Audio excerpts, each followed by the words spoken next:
Well, hello. Happy Monday night, everybody. Welcome back to On the Sidelines with Sav. Today, I have a return guest, one of my faves, Alex, aka also known as Stanford Football Updates. How you doing tonight, Alex? I'm doing great. It's always great to watch college football on a bye weekend because I can watch whatever the hell I want. And it was some really fun college football this weekend. This weekend did not disappoint. It did not disappoint. And we're going to start with this comment from our boy Joshy, sending hate from Texas. We're not here to talk about the SEC, Joshy. We're here to talk about the ACC. But Sav does know ball and knew that Georgia would win. That's all I have to say. I will say Texas was the most overrated top 12 seed of all time. And I am so glad for ACC reasons that Georgia exposed them. Oh, wow. We'll get into that. We'll talk about that at some point. Yes, there's nothing that beats watching on a bye week. That is for sure. It's truly the best. You can watch whatever you can hate watch. You don't have to worry about anything in the world. So I love that. Josh said, this is my 13th reason. That's hysterical. Honestly, I think the insult to injury, Joshy, was the fact that Gunnar Stockton won the Manning Award for the week. Like that. No, I was gonna say this too. What he's about to say, but winning the Manning Award was true, and I'll agree. I think that Clemson was the most overrated team that was ranked in the preseason for sure. Oh, I was talking about these past rankings. I for sure Clemson. I totally and completely agree with Clemson. Yeah. Okay, cool. Yeah. Yeah. I guess actually that leads us perfectly into our first game.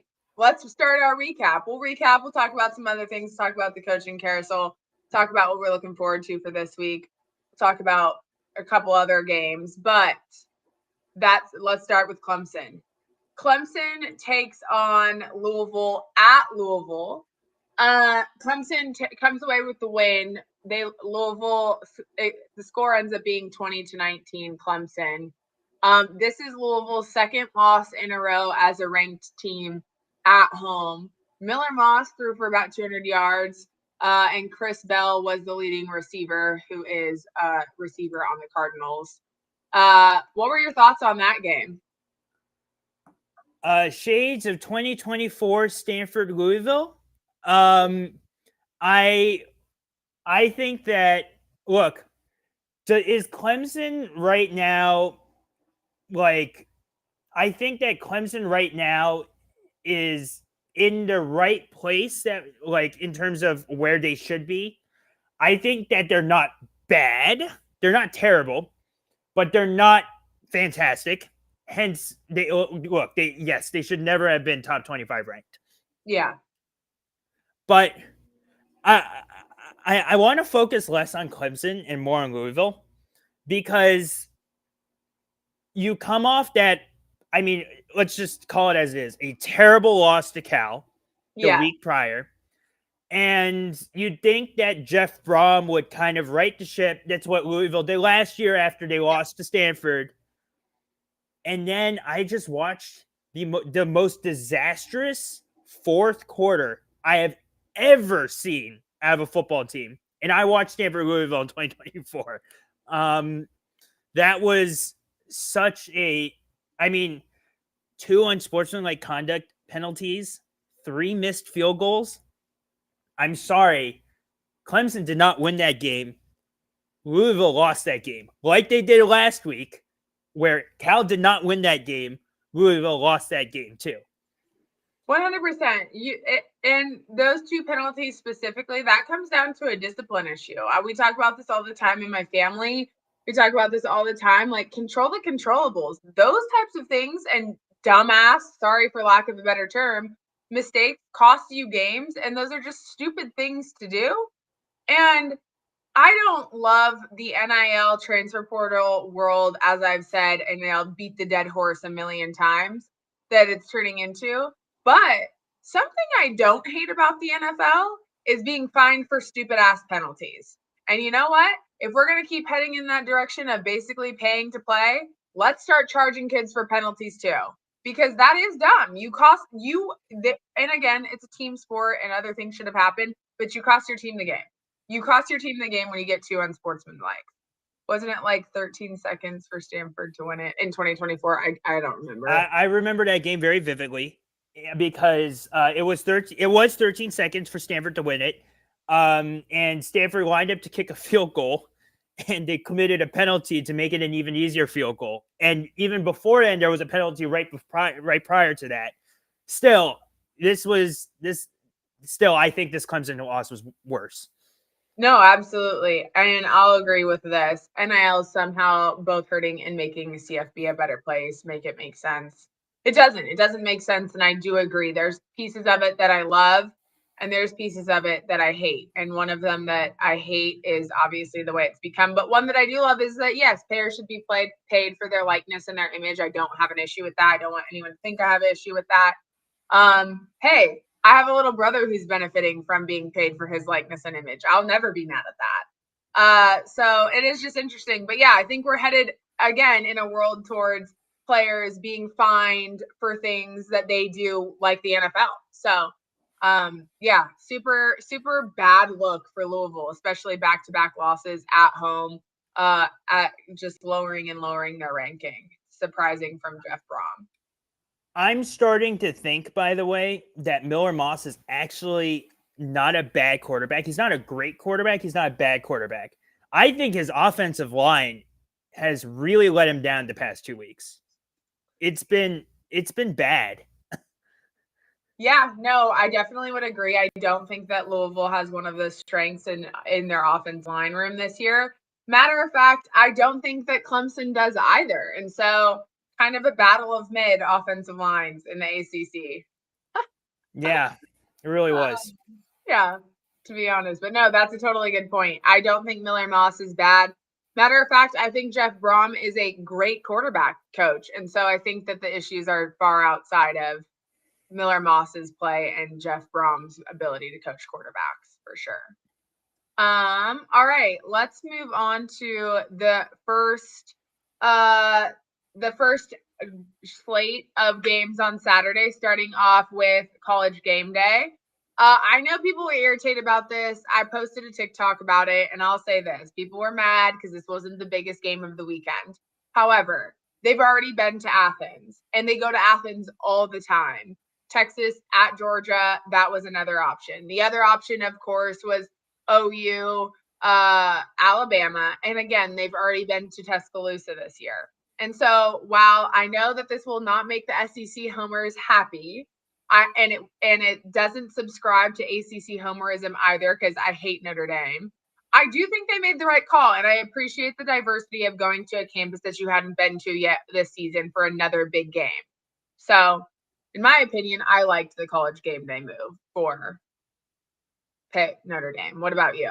I totally and completely agree. This was the game to watch. I understand the SEC arguments, but I mean you nailed it on the head. They go to Athens all the time. They go to Bama all the time, and as it is, College Game Day is under massive fire for being SEC biased in terms of choosing their sites. They needed to kind of get rid of that this week. Yeah, no, I think it was a great pick. Let's talk about the game. Number 9, Notre Dame travels to number 22 ranked Pitt. Notre Dame drops the hammer on Pitt, wins 37-15. Honestly, Jeremiah Love popped off. And if you didn't see my tweet, Malachi Fields, if you haven't known, Malachi's been a dog since high school. He went to Charlottesville High School in Virginia.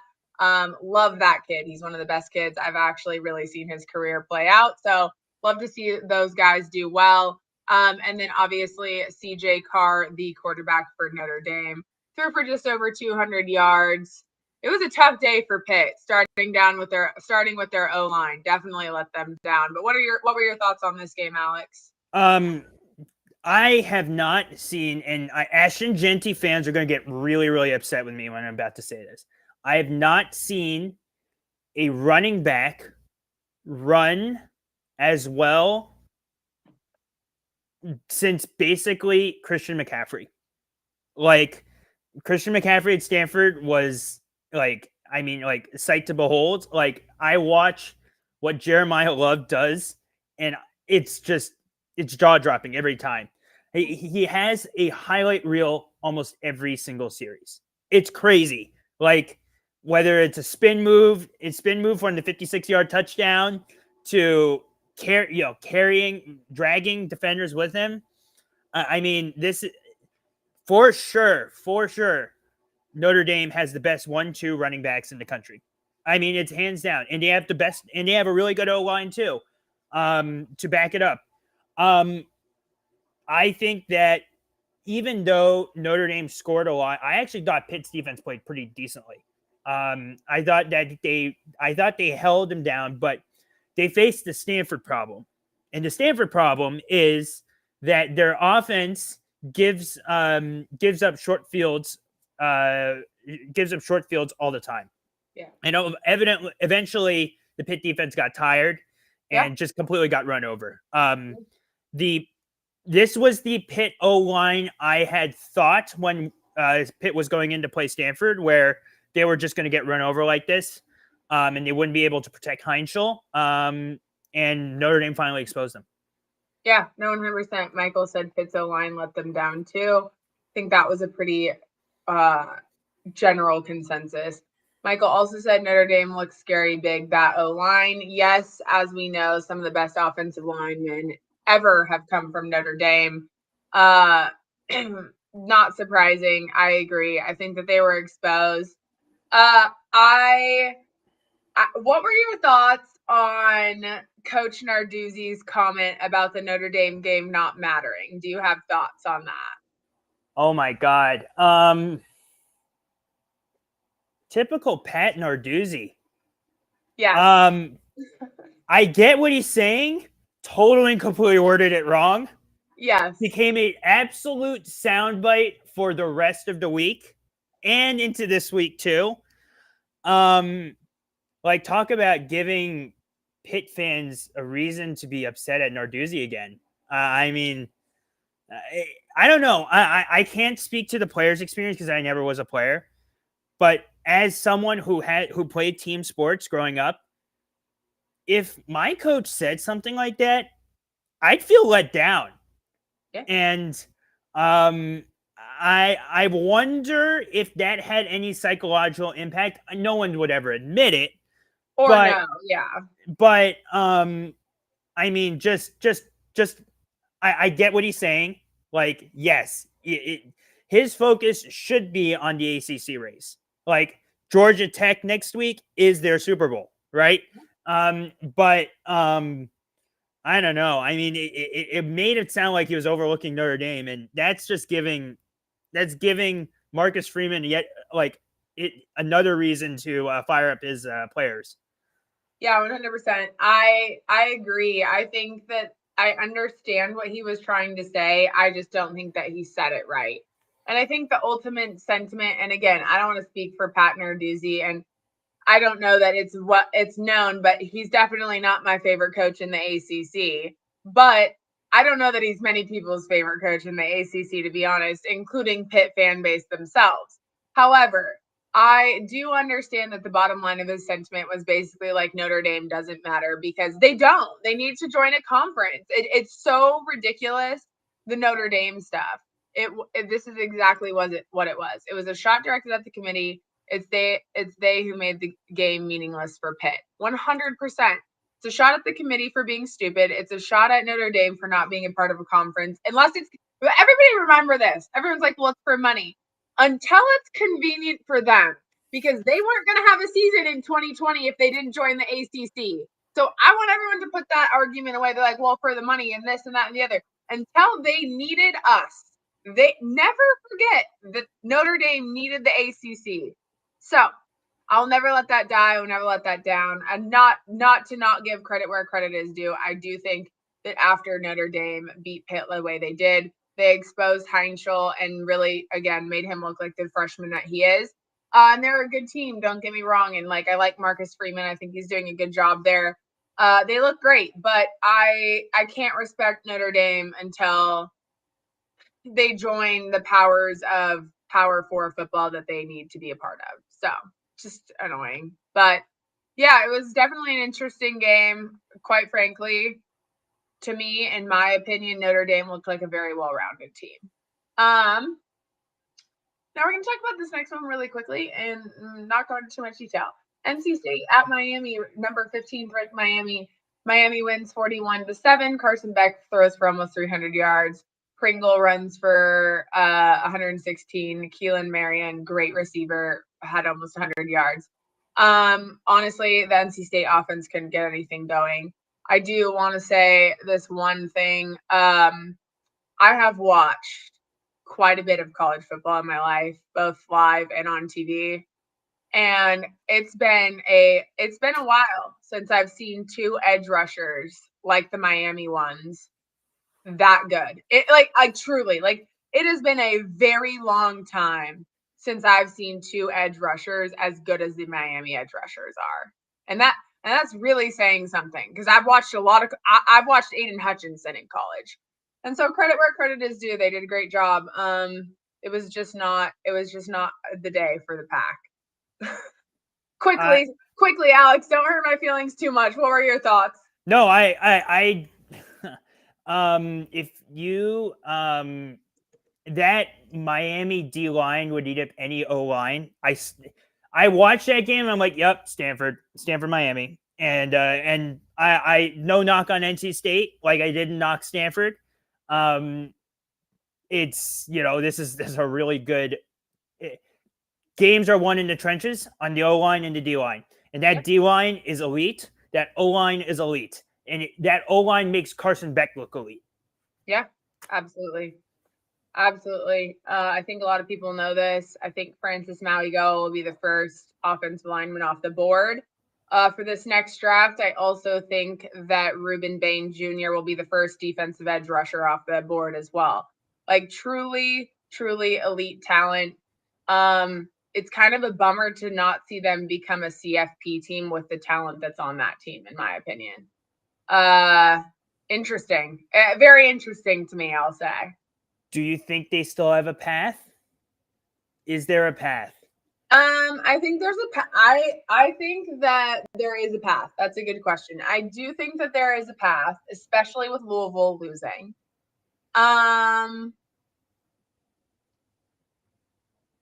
They have to. They obviously have to win out. Who do they have? I know they end their season. They have Virginia Tech and then Pitt, right?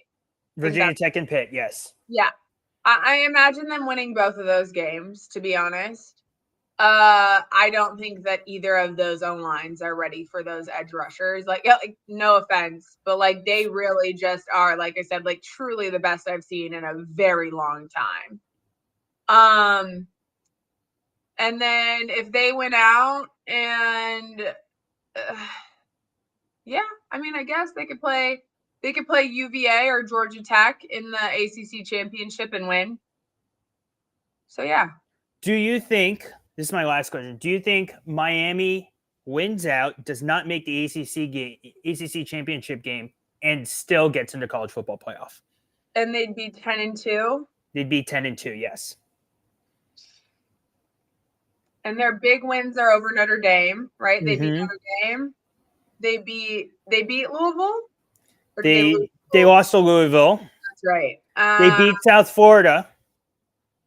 Yeah. They beat Florida. Yeah, I don't know.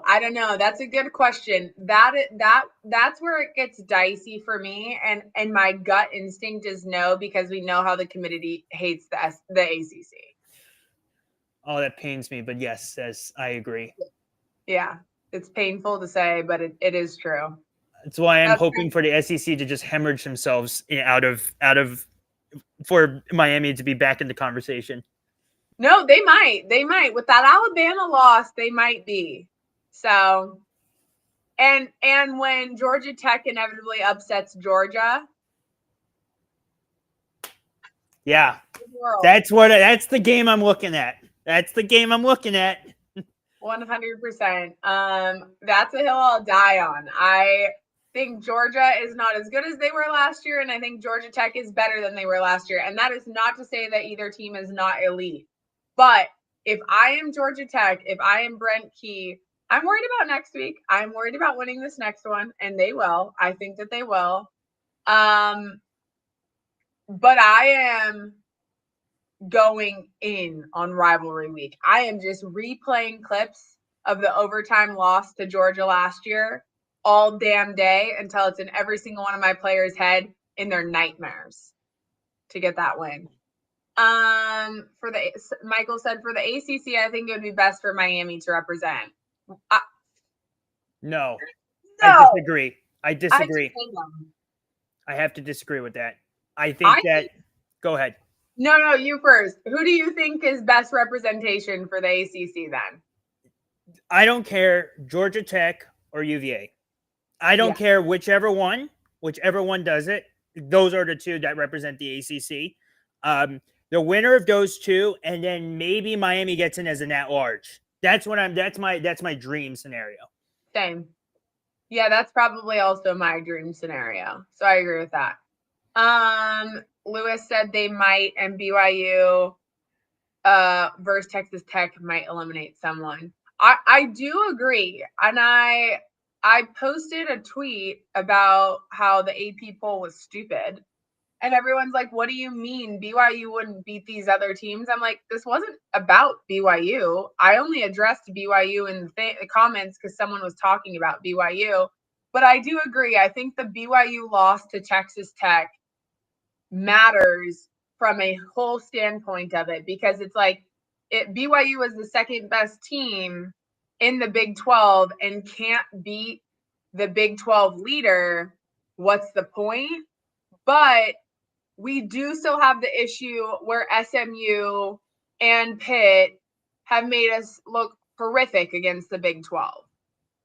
So I don't know. Will Ashton Daniels upset Alabama? I'm dying here because Ashton Daniels is the Stanford quarterback. I know. No. I'll just say no. I know Ashton Daniels. I love Ashton. Let me put it this way. I love Ashton Daniels. As a person, he is a top-notch person. I've been very, very privileged to have interacted with him. His parents are top-notch people. And he looks better behind a better O-line. No. Bama's too good. Yeah, I'll say this. I don't necessarily think that Ashton Daniels is bad, but I also don't think he's the best player on the Auburn offensive roster either. They have that wide receiver, what's his name? I think it's Cam Coleman. Am I wrong? Yes, Coleman. Yep, Cam Coleman. Okay. I think Cam Coleman might be one of the best players in the country, to be honest. And I think he's not living up to his potential because, yes, that's the one, Cam Coleman. Because he has Ashton Daniels at quarterback. But I will say this.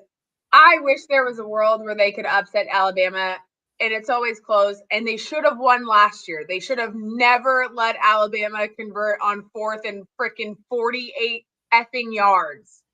But if they were going to win one, it was going to be last year.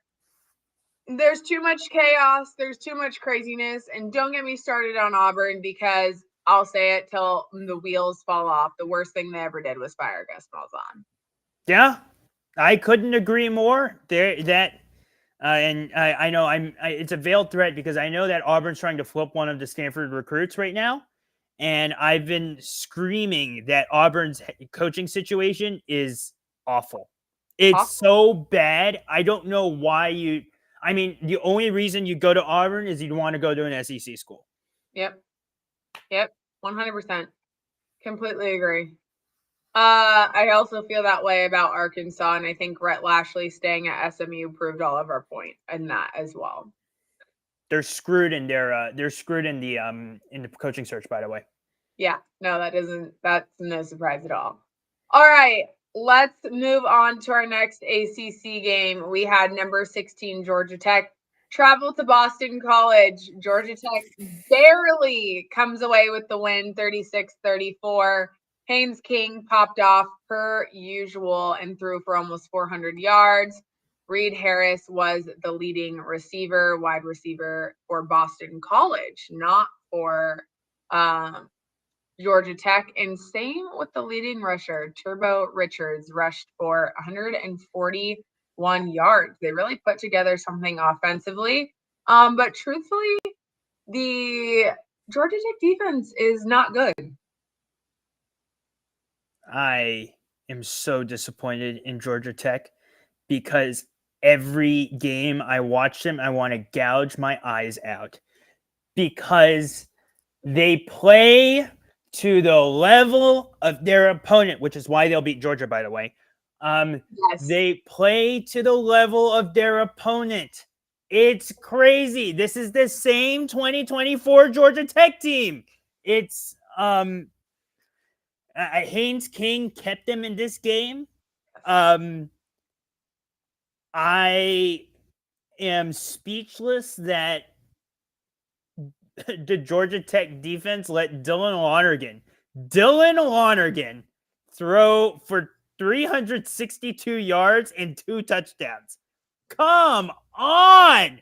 Sorry. I was as an ACC fan, I was so upset about this game because Boston College had zero reason to be in this game. And I just know that the quality win argument is going to come up in the college football playoff committee, and someone's going to get screwed because of it, because of this BC game. I'm so beyond mad, and I'm glad that Brent Key is just as mad as I am. Yes, fair enough. I'll say this. I obviously wasn't watching a lot of this game. It was the same slot as my dad's game, and I was at my dad's game. Miami Gardens, Hard Rock Stadium is one of the funnest stadiums to watch games at. I say that all to say they obviously have like other games showing and stuff like that on the screens. Obviously, I will never be back in Hard Rock Stadium ever again, literally ever, no matter what, under no circumstances. I have never won a game there. My dad has played in the Orange Bowl against Miami, against other teams, and we have broken up. However, very fun place to watch a football game. I saw the score. I saw that Boston College was up. And there was like less than 2 minutes left in the game. And I was like, oh my gosh, I need to turn this on right now. Just insane. And you're right. It's the reason it's bad is because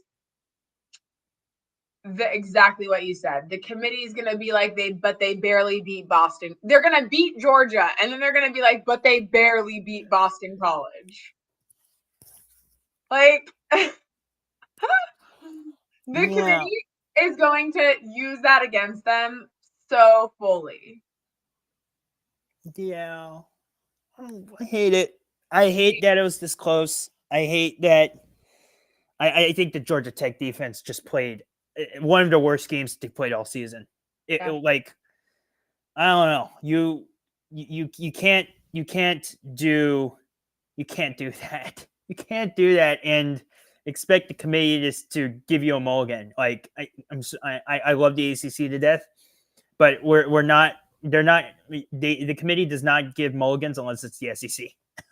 No, I totally. And maybe the Big Ten, maybe. Yeah, No, completely agree. At least they won. I will say that they needed to win and they came away with the win. So I guess that's what Georgia Tech has shown us on the positive side of it, is that like these games have, some of them have been close and they should have lost, but great teams find a way to win, and they have. So for what that's worth, I think that's important to note. And honestly, credit to Boston College. They took advantage of a Georgia Tech team who decided that they didn't feel like playing so well that day. So credit where credit's due. Everyone's been counting Boston College out. They have been doing horribly. So to keep it that close with one of the best teams in the ACC in the country even is worth noting. Moving on to the number 19 team in the country, Virginia at Duke. For full transparency, I didn't know that Chandler Morris was playing this game, or I would have picked them in our pick'ems from this week. He was out with a concussion, made the picks before we found out whether or not he was playing. He popped off. He threw for 316 yards. Jameer Taylor ran for 133, and Trell Harris caught for almost 170 yards. The UVA looked like the UVA they looked like when every game they've had Chandler Morris. Where was this UVA team when they played the South's oldest rivalry game against UNC? This is the UVA team that I saw completely crush Stanford. Like, this was Chandler Morris could do as he pleased, and I think that the UVA, I think the unsung hero of this UVA team is actually their defense. I think their defense is really, really good. I'm worried. I saw Cam Robinson go down with an injury. But I hope he's okay because he's the heart and soul of that defense. But no, this is a very decent Duke team. But also for committee reasons, I'm glad that Duke is no longer in the ACC conversation. And Virginia proved that they're superior and they deserve. If Chandler Morris does not get injured against Wake, we have a bona fide, clear bid for the ACC, even for an at-large bid. But no, this Virginia team special. I've said over and over again that Chandler Morris is a top 5 quarterback in the ACC. And people started making fun of me when UVA kind of went on that mini skid. But no, Chandler Morris is a dog. I freaking love him. Yeah, no, absolutely. I love the defensive shout out. Coach Rudd's a real one. Love that guy. He came from Army. Just boots on the ground, hard worker. Love that. Agreed. Hope Cam Robinson's okay. I never, ever, both of us never like to see injuries. Just really devastating, no matter who it is, no matter the team, no matter what player it is. So hopes and prayers and thoughts with him that he is good to go for next week. Next up, we got North Carolina, UNC at Wake Forest. Wake drops the hammer as they should, beats them 28-12. Gio Lopez was the leading passer, though. He threw for 200 yards. My boy that I've ride or died with all season, Damon Claiborne, had almost 100 yards rushing. And Carlos Hernandez, the wide receiver for the Demon Deacs, had also 100 yards. What were your thoughts on that game? The UNC defense had showed up the past 2 games. They did not show up this game. Jake Dickert should be the ACC Coach of the Year, hands down, no question about it. This Wake Forest team, talent-wise, is at best mid, besides Damon Claiborne. Dickert has this team playing better than the sum of their parts, way better than the sum of their parts. This defense is special. This defense is really, really special. I am really, really, really, really happy that Wake Forest has found success. And I'm very, very glad that they are going to a bowl game. I know they had a really, really easy schedule this year, but like so deserved. Yeah, no, absolutely. Couldn't agree more. I was really riding or dying with Wake Forest. I obviously went to my dad's game at Wake Forest, and I thought that Wake was a great team. They quite truthfully kind of shit the bed at Florida State a couple weeks ago, and I was kind of like, really? Really? I've been riding with you all year, and this is how you do me? But I do. I think they're a good team, and like you said, you think you said it perfectly. They're playing better than the sum of their parts. Absolutely agree. Think it's been a great first season, and I mean, I don't know. I think college football is better when the ACC is chaotic, and the chaos stems from, in my opinion, a lot of teams in the ACC being competitive and good. However, other conferences would like to spin that. They can feel free. But that is my thoughts on it. So, no, just nice to see. Yeah, UNC continues to be very mediocre. So, Did you see the Belichick-Dickert handshake? yes, I did. What were your thoughts? So, this might be an unpopular opinion. I mean, it's disrespectful. Like, it's disrespectful. But respectfully, we're also completely outsiders who have no idea of the real, like, we're watching this on a screen.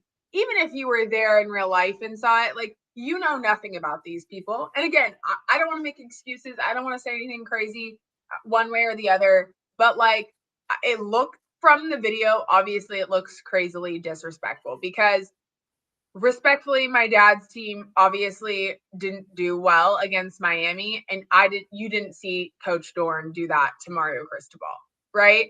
And so the perception is very disrespectful. However, do we know any details of the situation? No. So I don't want to speculate too much, but obviously it doesn't look great. What were your thoughts? Classic Bill Belichick. He does this to every single coach. Yeah. Except for like the coaches he really, really respects. Now he didn't do it to Frank Reich because Frank Reich was an NFL coach. But yeah, classic Bill Belichick. I kind of just shrugged my shoulders and went, yeah, that seems about right. And to an extent, I do understand his perspective. Like he just got slapped, and this is the coach he was coaching against.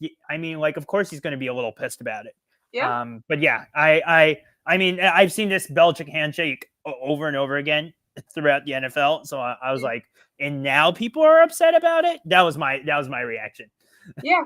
Yeah. And everyone's like, oh, well, Dickert took off his hat and was like, couldn't wait to meet him and like respectful. I'm like, coach, it's not, he couldn't wait to meet him. He saw that man all summer at ACC Media Days. Like, it really has nothing to do with that.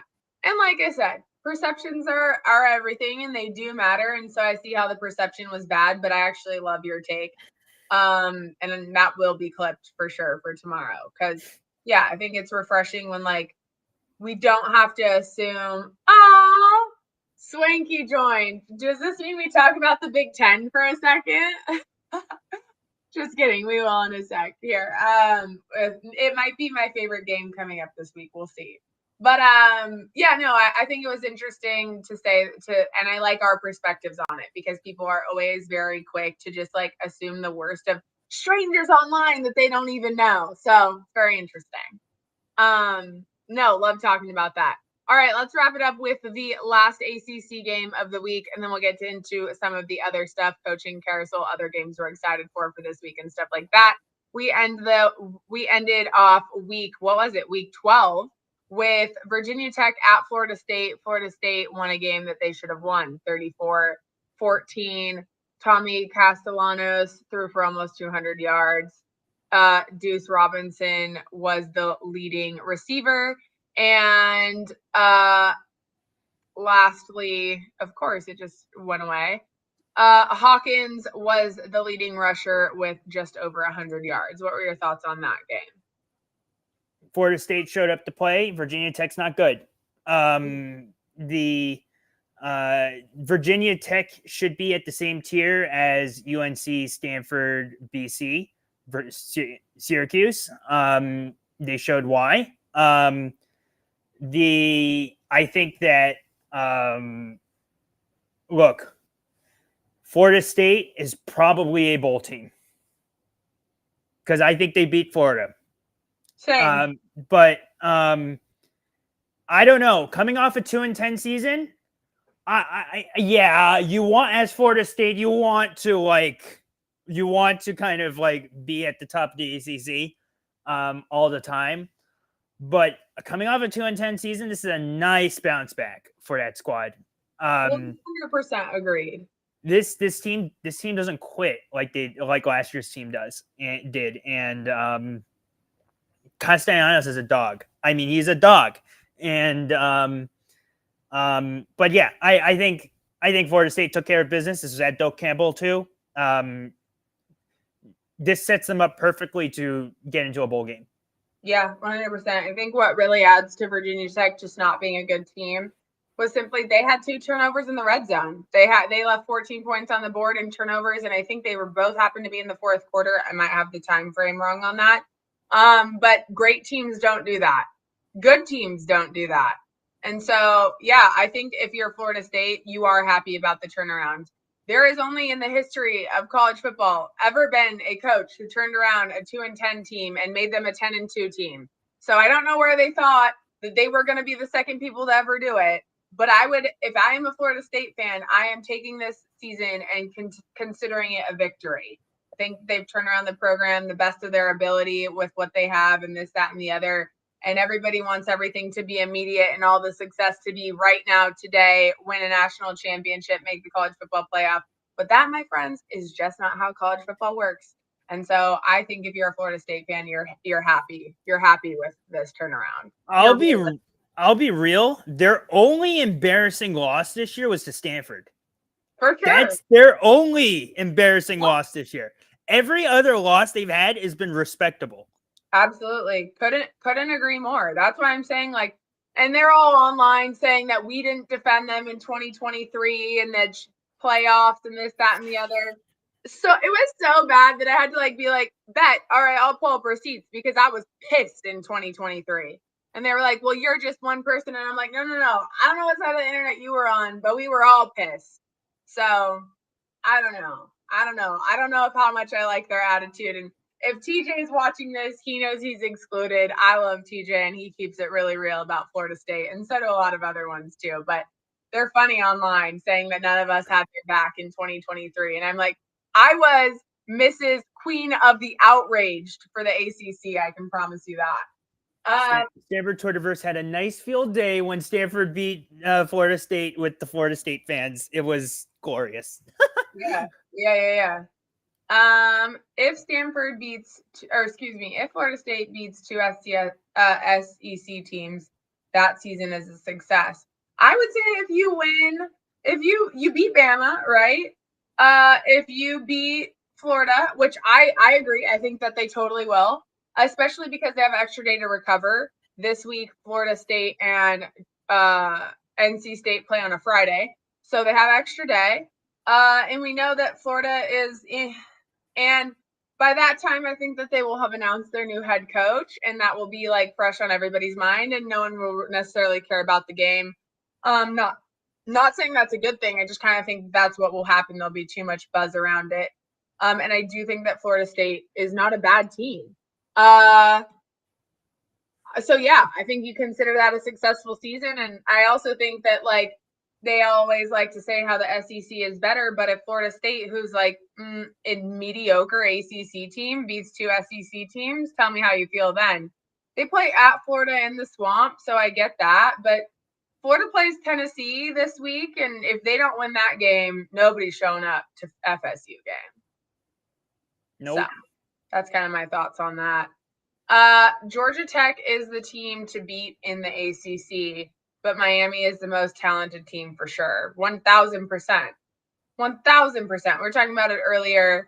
The edge rushers for Miami are 2 of the best I've ever seen in my lifetime of watching college football. And I've watched a lot of college football. Bain Jr., can't think of his first name off the top of my head Ruben. at this point. Thank you. Sorry. You're back. One of the best edge rushers I've ever seen in my life, probably since I saw Aiden Hutchinson. And prior to that, it's been a while. So, incredible. I agree. I don't think that Florida will be an easy win by any means, but I think that if there's anybody who's going to be able to dial up the offense that's needed to win that week, it's going to be previous SEC head coach Gus Malzahn. So, in my opinion, yes, Malachi Toney is a freak receiver as well. Totally agree. So is their left tackle, Francis Mauigoa, one of the best I've ever seen in my life.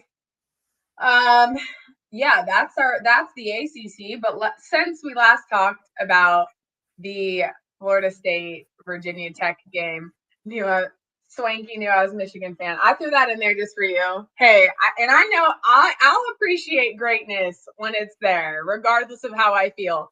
I even had to apologize yet again to all of Stanford fandom this week, and say how much of a dog Christian McCaffrey is. She's just finding out after all these years. It's totally fine. Welcome to the club. I will say this. I never thought he was bad. I remember him being great. Like, I totally remember him being great. But he was even better than I remembered. And and that's on me. He is great. But yeah, let's talk a little bit more about Virginia Tech. And I say that to say their new head coaching hire, James Franklin. I tweeted about it. Home run hire, in my opinion. What about you, Alex? James Franklin is, if not the best, one of the best head coaches on the carousel this year. Everyone should be asking for an interview with James Franklin. James Franklin wanted to stay on the East Coast. I know this because now I can say it. Stanford did try to interview James Franklin and he declined. But home run hire. Virginia Tech, I know, is going to reinvest in athletics. They just they announced that. This is so huge for Blacksburg. With that stadium atmosphere, I mean, this is literally another Penn State turnaround, like waiting to happen. It's just a matter of time. And I will say that, wow, no one saw this coming. That's all I'll say to that. No, people are always like, "Oh, Serena, what are your thoughts on this hire?" And I'm like, "Oh, guys, now that it's Al, I can say I've known for a long time. It's not my news to share. I would never share this kind of stuff and never believe it until the I's are dotted and the T's are crossed, because so much can happen as the coaching carousel moves along. I agree. Home run hire. I think the most interesting tidbit here, for me personally, this is probably just a coach's kid thing, but obviously James Franklin's defensive coordinator, Anthony Poindexter, is a UVA football alum. And so is his wide receivers coach, Marcus Hagans. And I don't mean football alum like, oh, they played football at UVA. They are UVA football legends, like legendary football play. Like the Christian McCaffreys of Stanford are those two at UVA. And so I'm very interested to see if he takes either of them with him. And again, maybe he offers them the job and they don't accept it because it's Virginia Tech, or they don't accept it because it's not the right move for their family. So I don't mean to make it seem like they weren't offered the position or that James Franklin picked different people or whatever. And there might be some people on the staff that he wants to keep. So there's a lot of pieces to fall into play, but that's one I'll be watching closely because, like I said, it would be very interesting if the two of them ended up coaching at Virginia Tech. They're long-hated rival. So just interesting. Franklin has recruiting ties in the state of Virginia. He's going to clean up. Yes, he is. And as much as I hate to say it, as the UVA fan that I was for such a majority of my life, and I don't hate UVA now, I'm just obviously an NC State fan now. College football is better when Virginia Tech is good. And Virginia Tech is good when they recruit and get the players from the 757 in the state of Virginia.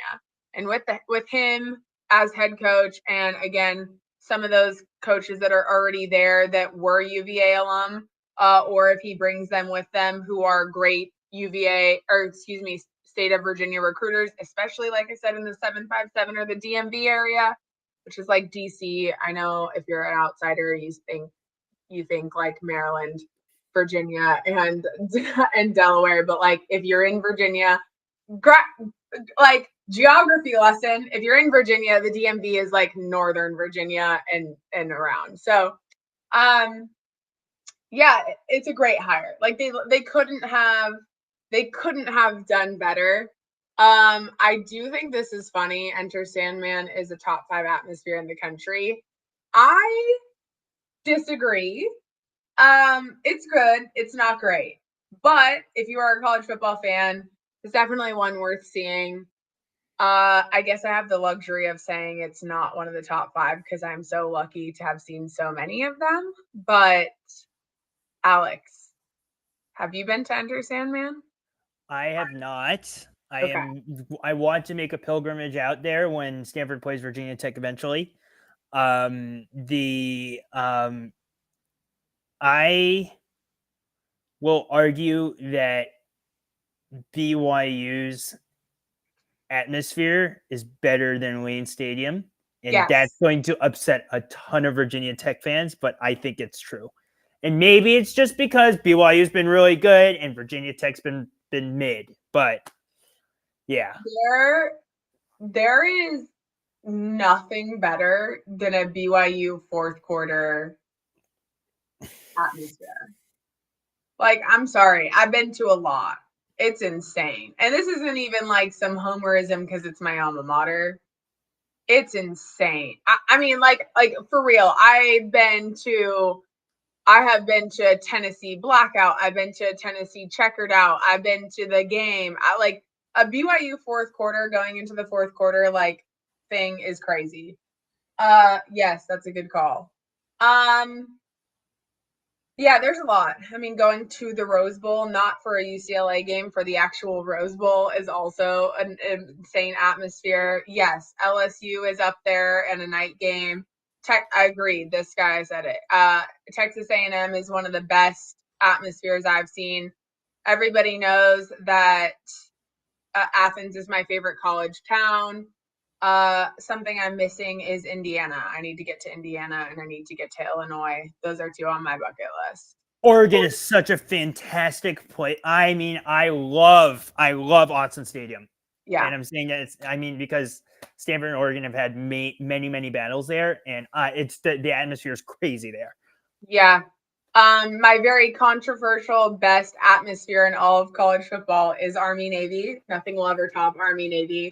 It is the best single sporting event I've ever attended in my life. If you ever have the opportunity to go, there's nothing cooler.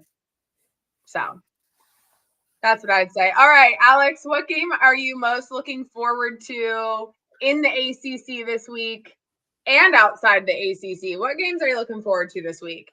I would be absolutely remiss if I did not say big game. Stanford Cal is this week. I will be boots on the ground at the game. It's the 128th big game now. 128th big game now. Lots of I know that like this is not like the sexiest rivalry, Stanford Cal, but there's lots of hatred between those two universities. I think that people have seen it quite apparently this year since I've took over Stanford Football Updates. I hate Cal. Cal hates us. Cal especially hates us. And that's the game that I would absolutely look forward to in the ACC. I think in general, I would probably say that I'll sell out and say Oregon USC is a fantastic game, just because also like the Pac-12 in me, that is always a really, really good game. And it's at Autzen this year. I'm really looking forward to that. And also in the ACC, Pitt Georgia Tech, because I think that's going to be a really good game. I think Georgia Tech will win, but I think that Pitt will put up a really good fight. Yeah, no, I would have expected you to say nothing outside of the game. I'm very excited to watch. I forgot that USC and Oregon played this week. That is a good one to look forward to. Game day site this week. Yeah. Controversially, game day site this week. What do you mean? You're not excited for Stanford at number 3 ranked Texas A&M? Oh, I'm taking a shot at JMU fans who wanted JMU Wazoo. Oh, Yeah. yeah. They wanted college game day at JMU this year, or this week. I mean, I'll say this. I do miss the college game day who would go to games like that. But obviously, in this landscape of college football, they're just not going to. And I agree that is a very interesting take. So, yeah, it is what it is. But yeah, no, it's funny. There's, again, every college football Saturday is a day worth looking forward to. But of course, there's not a ton of huge games this week just because this is the week that the SEC has their cupcake games. That was not a shot. I get it. I was not being rude. This was just sheerly fact. But yes, no, I'm very excited for Cal at Stanford. I think it's your year, Alex. I think it's your year. That eyes widen. I hope it's the year. Look, this is the closest big game this will be the closest big game in a good amount of time. Even the years that Stanford were won, the big games were not super close. This is going to be a really good game. And I think that the line is exactly where it should be. Just 2.5 now. It's moved from 4.5 to 2.5. This game is a toss-up. I think it's Stanford's year too. The boys are so hungry. Like, they are really, really hungry. And I mean, everything lines up for this to be a really good game. It's a 4:30 kick Pacific time. It's both teams have had a bye week, so they're going to be as healthy as comes in, as I said on Twitter, as God intended. So it's going to be a great game. My club, the Stanford Axe Committee, is in full swing with all their big game week. G-Fed's on campus today, and right in time for big game week. This is going to be a really fun one. Should we go rogue and do a score prediction really fast, or I can't do that. I can't do that like without being biased, because I'm going to say Stanford by 1 million. Okay. Okay, fair enough. I'd be interested to hear your score prediction, actually. I think it's going to come down to that 2.5. I really do. I think it's going to be a very close. It's either going to be a close, very low scoring game or a close, very high scoring game.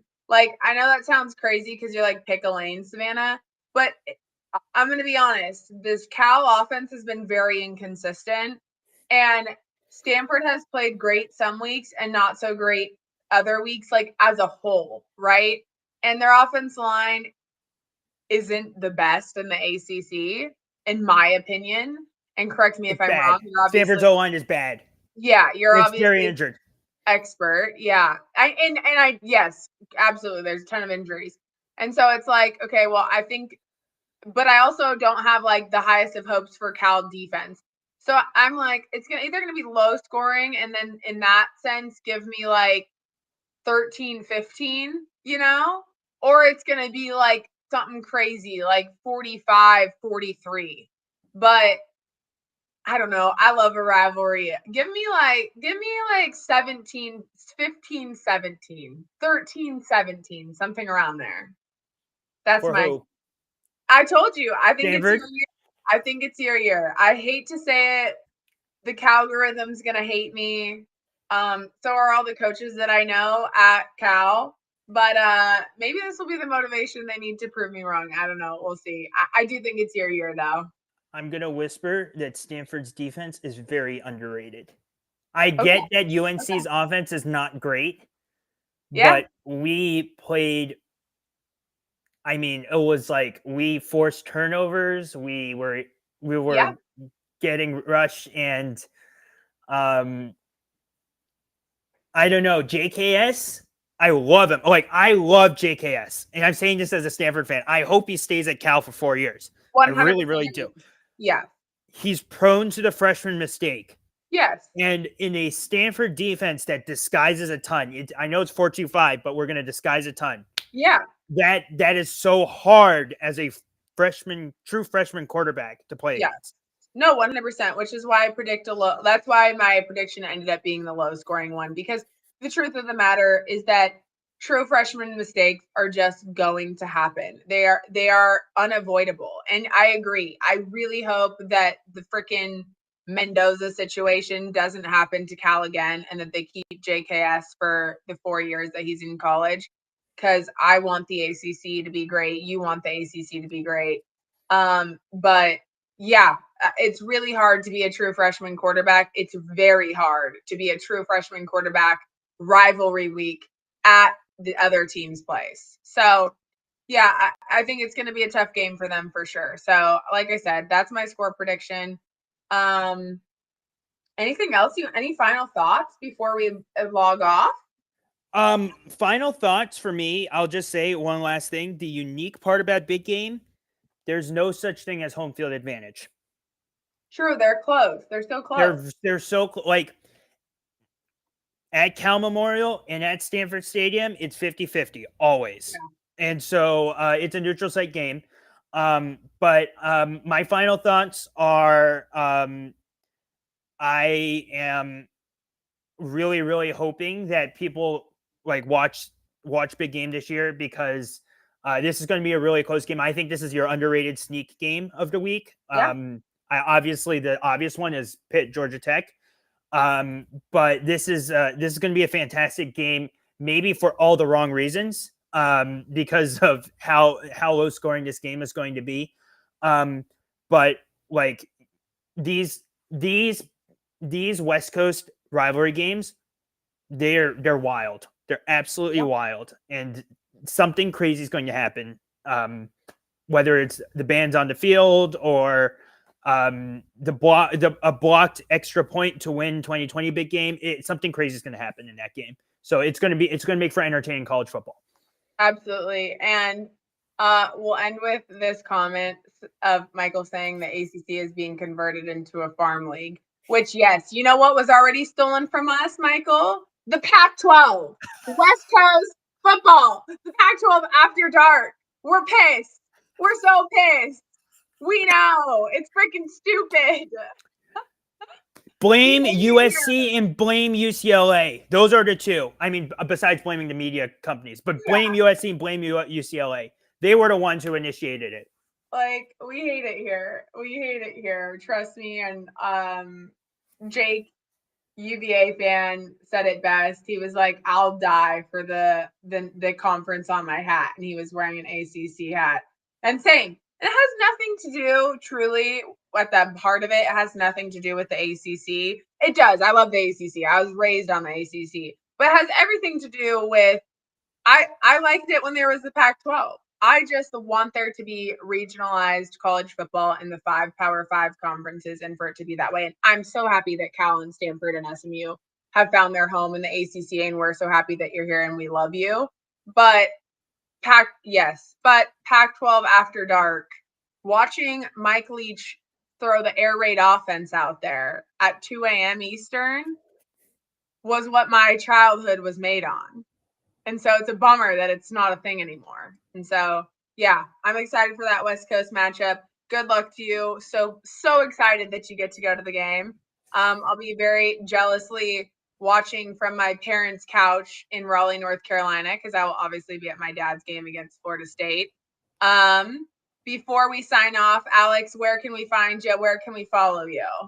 Yeah, you can follow me on Twitter at Stan Football Update. And you can follow me on Instagram at Stanford Football Updates. I have maintained this policy all the time. Feel free to @me, DM me. I am very, very available for talking all things Stanford, all things ACC. and also for bantering. Of course. Love it. You're so fun to banter with. That's how we met.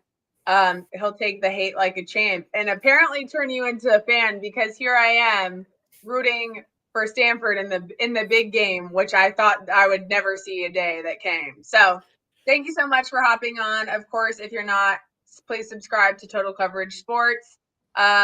Subscribe. This is the channel. Every Monday night we recap the ACC. Same, always down to banter until it gets personal. Then I'll probably mute you. But